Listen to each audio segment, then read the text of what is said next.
Construction executives face a persistent challenge, bridging the gap between the office and the field where the real work happens that makes you money. Safety and productivity often pull in opposite directions, and leaders struggle to get crews aligned with expectations and company culture. Today, I'm joined by Stokes McIntyre, who's applying a surprising concept from military strategy, the OODA loop, to help construction leaders close that gap and empower frontline teams to make faster, better decisions on complex, ever-changing job sites. So let's dive right into the interview. And if you're thinking, Eric, what is the OODA loop? Stay tuned. We're going to explain everything. This is Eric Anderton, and you're listening to Construction Genius, a leadership masterclass. Thomas Edison said that genius is 1% inspiration and 99% perspiration. If you're a construction leader, you know all about the perspiration, and this show is all about the 1% inspiration that you can add to your hard work to help you to improve your leadership.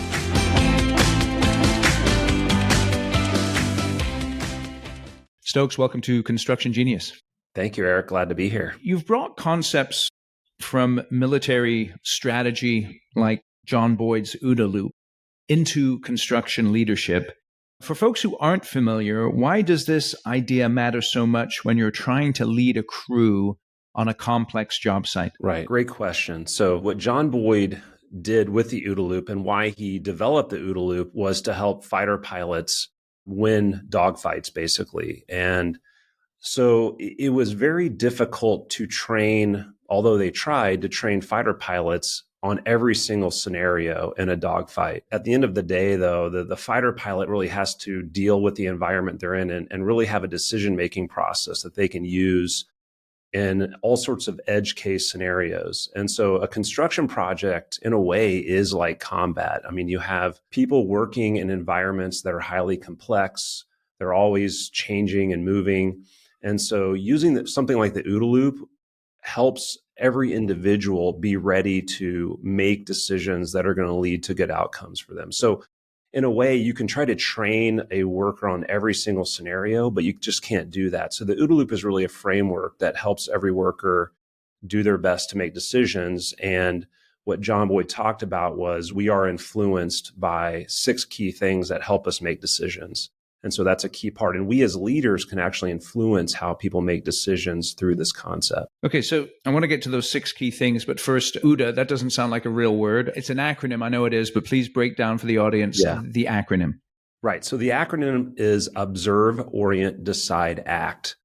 And so, that's what it means. And really what Boyd did was break down how we as humans really engage with our external environments. Okay, so let's talk about each one of those and try and relate that to the construction site. The first thing is observe. Give me an example of what that looks like in terms of making decisions in a complex environment like construction. Right. So imagine you're a worker and let's say you have a task where it requires you to reach a higher elevation. You're going to have to go up and do something. And so as a worker, you're naturally going to observe that environment. You're going to take in, and it's done very quickly. We're doing it with our fast brain, right? And so that's step one, is just taking your environment and you're assessing, how am I going to get to that next level? Am I going to use a ladder? Am I going to use a lift? It's those little simple observations before a task that occur. So I'll stop there before we get into the next phase. No, it's great. So I've observed and orient. What's the difference between observation and orientation? Yeah. So in the orient phase is when your mind is assessing what you've observed. So I've observed that I have to go up to this higher elevation. There's a ladder there. There's a lift there. And now your mind is going to orient to that. It's going to process it. And then that's going to lead to a decision that you make. And that's where those 6 inputs happen. The orient phase is really, I would say, the most critical aspect of the OODA, in that you're using all of the inputs that you have to decide what you're going to do. Okay. And so then after you've oriented, the D is decide, Right. A is act, but there's this idea of a loop. Why is it called a loop? Right. The loop is because once you've acted, you've changed your environment, right? So I've decided to climb up a ladder. Now I'm in a new situation and I must OODA again.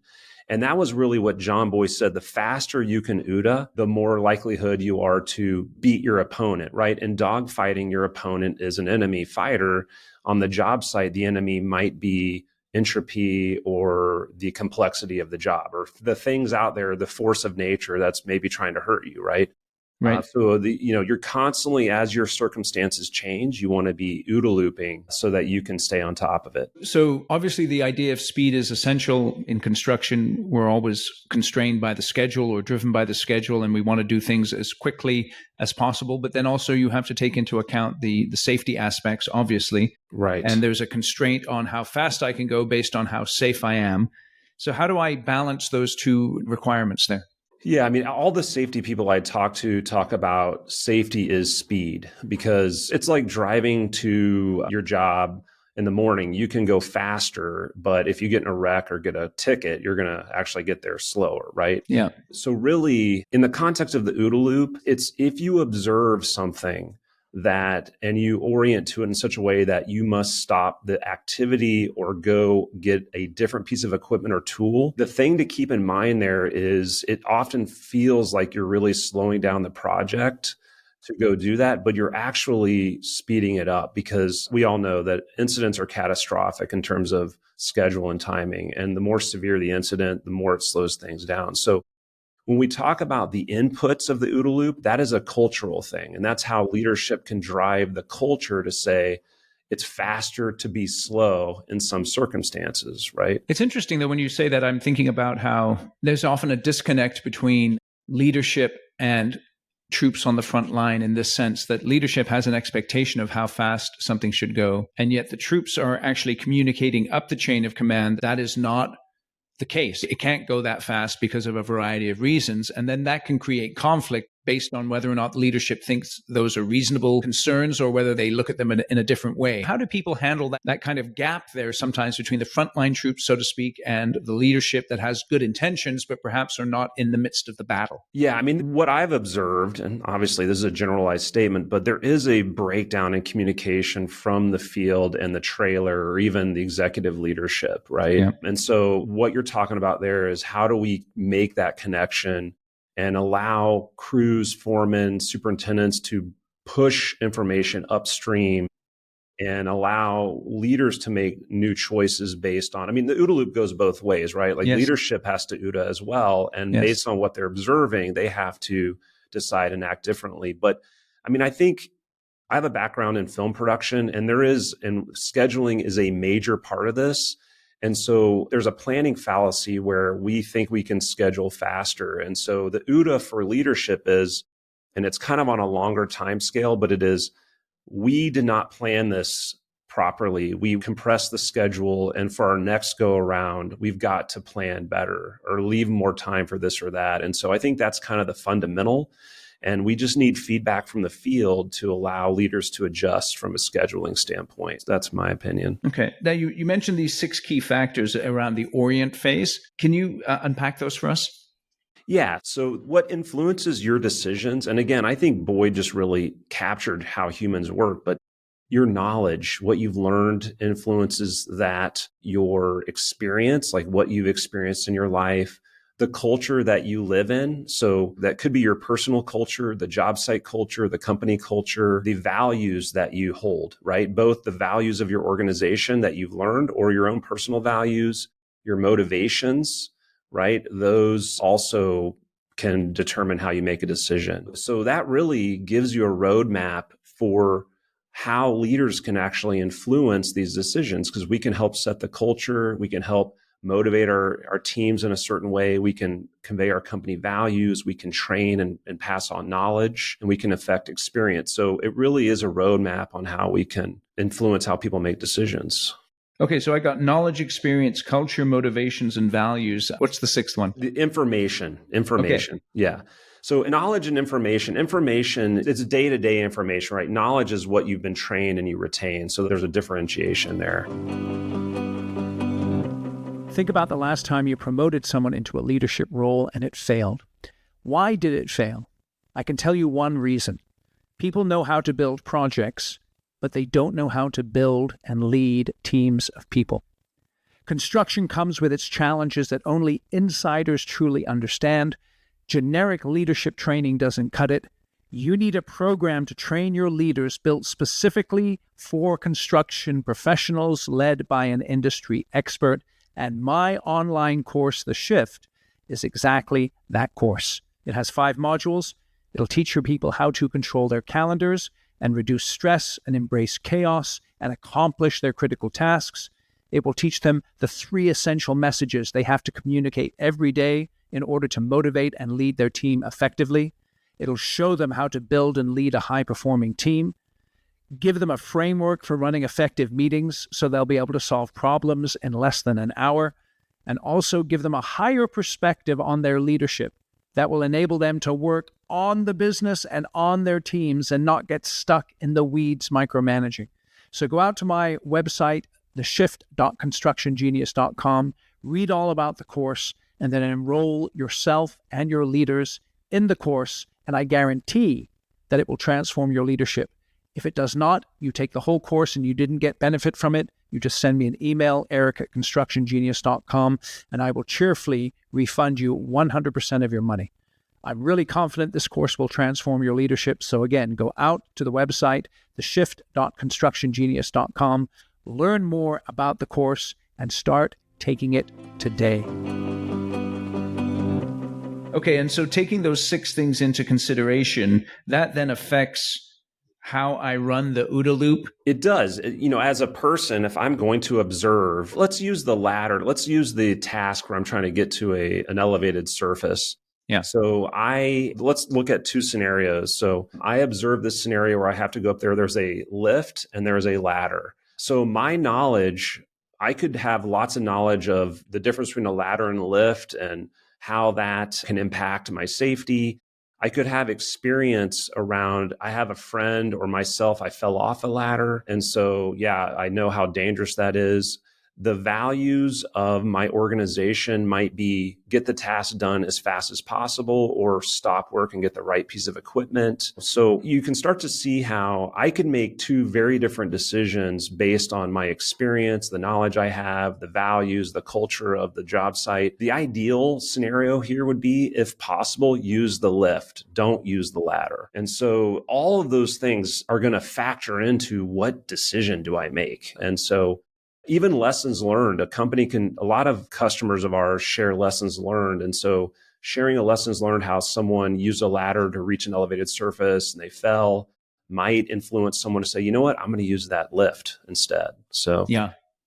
Okay. It's very interesting. So then where do we typically see the biggest decision-making bottlenecks on job sites in your experience? Well, I think that, in terms of from a production standpoint, I think there's a bottleneck around certainly the RFIs moving upstream there need to be decisions made. I hear a lot about that, but that's really where things slow down. But I also think there's a bottleneck in the sense that if workers don't have the right information on the job site, so if leaders aren't conveying them sort of the battlefield, what's going on the battlefield, right? It's not necessarily a bottleneck. It's just a disconnect. Like, people are making decisions without all the information. And that's really where things can break down to some degree. So there's obviously a ton of different information that affects one choice. And as a leader, is there wisdom in actually limiting the amount of information someone gets? Because if you give them too much information, it can distract them from the task at hand that they're responsible for. Yeah, definitely. If you inundate people with all sorts of information that's not relative to today's work, certainly you could drown out the really important information. I like to look at it like, we're performing this work. What information is relevant to this work today that's going to help me? So like, a lot of the injuries you see are cross trades. So you have activities happening, let's say on a scaffold, and another trade's having to move materials, and there'll be a disconnect, and just the machine will hit a scaffolding and injure someone from an entirely different trade, right? So information like, hey, we're going to be moving materials over around this part of the site might help another trade to make some decisions based on how they're going to do their work. So that kind of critical information on the day is really important. And I mean, the reason why we kind of went down this road is because we did some research and we visited a lot of job sites, and I would hear stories like, well, we would have a morning meeting with the foreman, but the crews are trying to hear what's going on. They're trying to understand like what is happening today on site so we can adjust our work. So there was a real yearning for more information about just the day-to-day tactical, what's happening on the job. Right. And so that's kind of what inspired us. One of the things that inspired us to do what we're doing today. So yeah, that's interesting, right? Again, because there's wisdom in understanding how much information to give. Right. But just that idea of when people understand the why and how they're actually fitting into the bigger picture, that helps them to, in terms of that motivation piece that you were talking about with those 6 key things. Yeah. Oh, yeah. Like I said, I have a background in film production. I look at it as a distant cousin to construction, but we ran a lot. Yeah, I think it's a distant cousin in that you have a lot of work to produce in a short amount of time, and there's production pressures, and there is equipment and a lot of people. But, we would have to run cable. Like one instance, we ran cable from a generator across the whole set, right? And we spent 3 hours doing that. And something happened where we had to move that. We had to flip the set, rerun all the cable. And the failure on our side as leaders is we did not tell the crews why we were having to do that. And they were very upset. So we lost a lot of time, one-on-one conversations. Why is this happening? And if we had just called everyone together and broadcast the idea of, look, here's what happened. It was a mistake. It's not fun, but we're going to have to flip the set and do a lot of work. And we appreciate you doing that. And let us know if there's any challenges. If we would just taken the time to do that, we would have had a much smoother transition. And that's that why you're talking about. The crews want to know why they're having to do some of this stuff. And I think that really helps with their motivation. So then, as we're thinking about this whole idea of cycling the loop faster, who in the org chart needs to be cycling the loop faster, and who often gets stuck when it comes to cycling this loop of the OODA as quickly as possible? Well, I think if you move up the organizational chart, your time scale of the OODA is longer. So if you're a CEO, your time scale might be really far out. I mean, it could be a year or 2 or 5, right?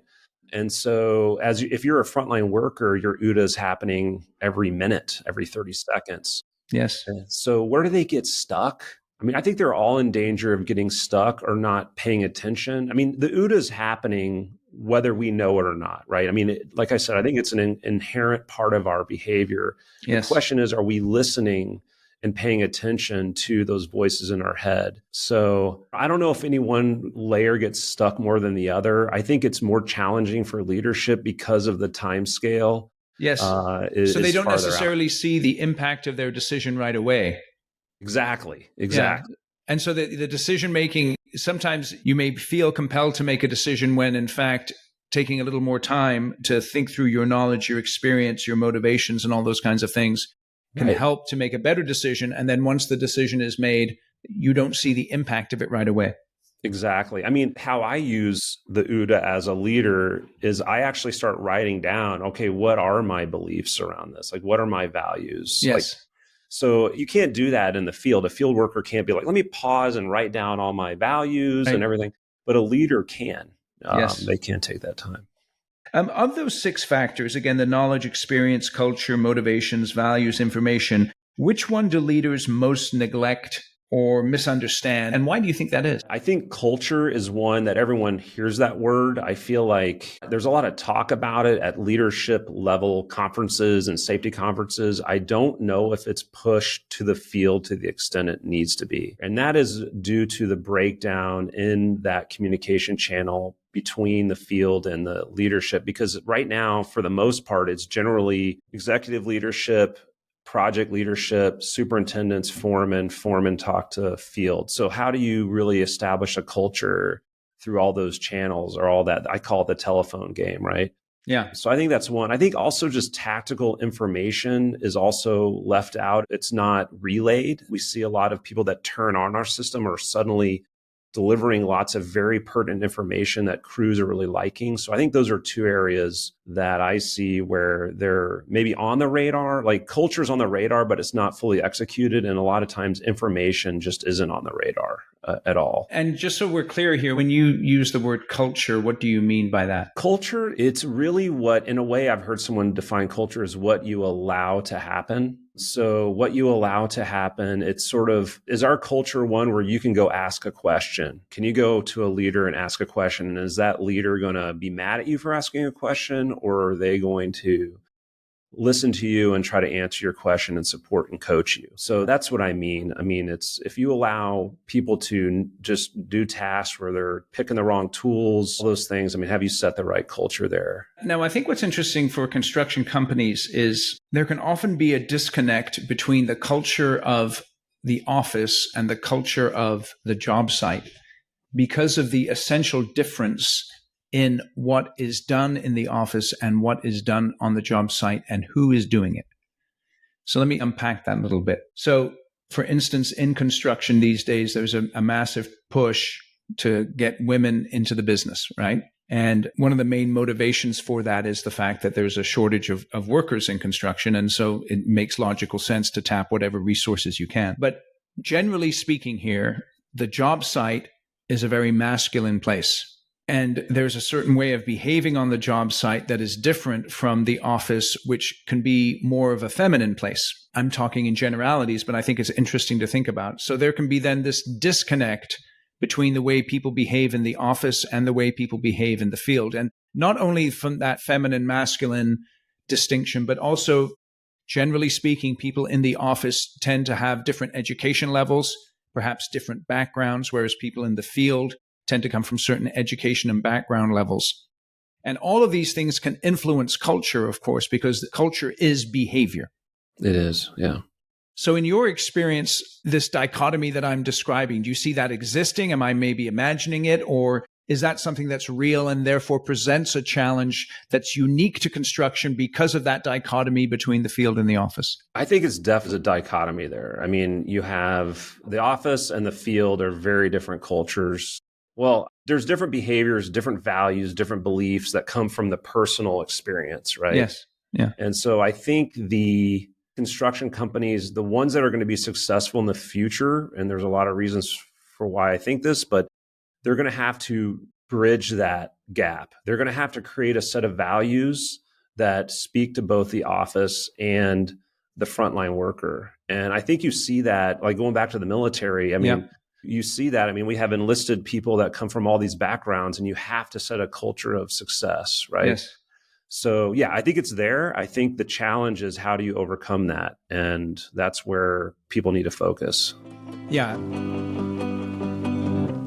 All right, quick break to talk about my book, Construction Genius. This is what I want you to do. Go to Amazon, search for the book, read all of the 5-star reviews, because there's a ton of them. Over 50 to be precise. And the reason I want you to read them is because real people wrote those reviews who've actually read the book. And it'll give you an idea of why you should go and buy a copy right now on Amazon. And here's the deal. If you purchase 10 or more copies for your company, and then send me an email, eric@constructiongenius.com, I'll come in via Zoom and do a 1-hour Q&A and a bonus training session with your team at no charge. I normally charge $4,500 for an hour of my time. And again, for you, I'll do it at no charge if you buy 10 or more copies of my book. And the reason you should buy it is all in the title. It's effective, hands-on, practical, simple, no BS, leadership, strategy, sales, and marketing advice for construction companies. So if you're in the construction industry, this book is for you. So you can get it on Amazon. You can also get it on Audible in the audio version as well, narrated by yours truly. And I know you'll really enjoy it. So go out and get the book. And now back to the interview. I think it requires a tremendous amount of leadership there, obviously. And you need those bridge builders between the office and the field. Ideally, I mean, the best folks for this are people who've come out of the office into the field, and so that they are comfortable in both environments and they can sort of flex between the two of them. 100%. I know a leader of a trade contractor that started as a laborer and now is the vice president, but he'll go work in the field. Like Yeah. he will go spend time and work and gain the trust of the people in the field. He knows them very well. He knows that they miss their families, that they're dealing with certain challenges in their day-to-day lives. He understands their financial challenges. So all of that can really help to build that bridge. Yeah. It's interesting, even just from the perspective of one of my sons is doing an internship as a laborer in a construction company right now. And he's the kind of guy who's got a lot of energy and et cetera, et cetera. But he's coming home at the end of the day and he's absolutely exhausted, right? Right.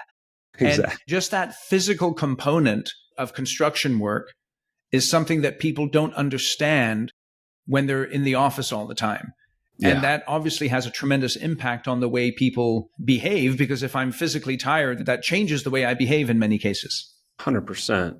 Yeah. I mean, some of my toughest meetings have been sitting in a trailer talking with people that work in the field, and you can just see it's 3 p.m. They started working at 6 a.m. or whatever, and they're just absolutely exhausted. It's just amazing. Just exploring this a little bit more, in your experience, what is the biggest gap between what the office thinks it's communicating and what the field is actually hearing and acting on? The biggest gap between what they think they're communicating. I mean, I think that one of the things we've done, we're involved with a captive insurance company, and we do these surveys that it's really culture focused, and it surveys the leadership and it surveys the field. And there's often a big disconnect there.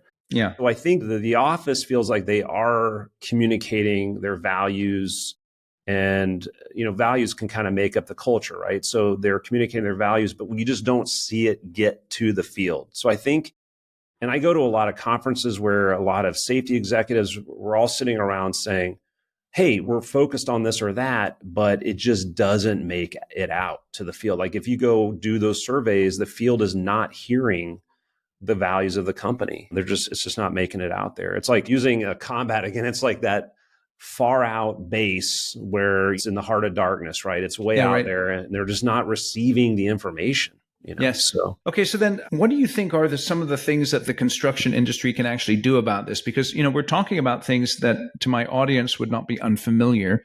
They're like, yep, we understand that these problems exist. But there's always this desire in construction, no matter how difficult it might be, to incrementally improve. So what are areas that you're focusing on through your company, MindForge, to kind of push the needle in terms of these improvements? Right. What I'm really passionate about, and I wake up every day trying to figure out, is how do we allow leadership to directly connect and influence their people in the field? I think that is really something to focus on. Building that connection, whether you use software, technology, however you do it. I mean, honestly, I'd love to sell my software, but I don't care. I'm really passionate about people making this connection. If you can make that connection where you can reach a CEO, can make a video that talks to every worker, not only their employees, but their trade contractors, right? And they can hear them talk about why they value certain things and what their expectations are. I just feel like that's really important to deal with this. And there's a lot of focus on technology right now around drones or robots that walk on our site. We need to focus on how can we leverage technology to better communicate with our teams, to set the culture, to set our values, convey our values. So talk more about that specifically. As you've been working through that thought process and working on that problem, what does MindForge specifically do that helps a company to improve their communication? Yeah. So what we've done is, when you're dealing with construction, and particularly if a general contractor is running a job site, right, you rely on all these trades to come together and do work together to make a project successful. And so one of the challenges there is you have all these disparate workers from different companies working together. And so the first thing we did was, okay, we need to get all these people into a network. We need to get them into a unified place where then I can have them as my audience and speak to them. So what we focused on was just ease of onboarding all of these crew members, whether they be 50 on site or 3,000, right?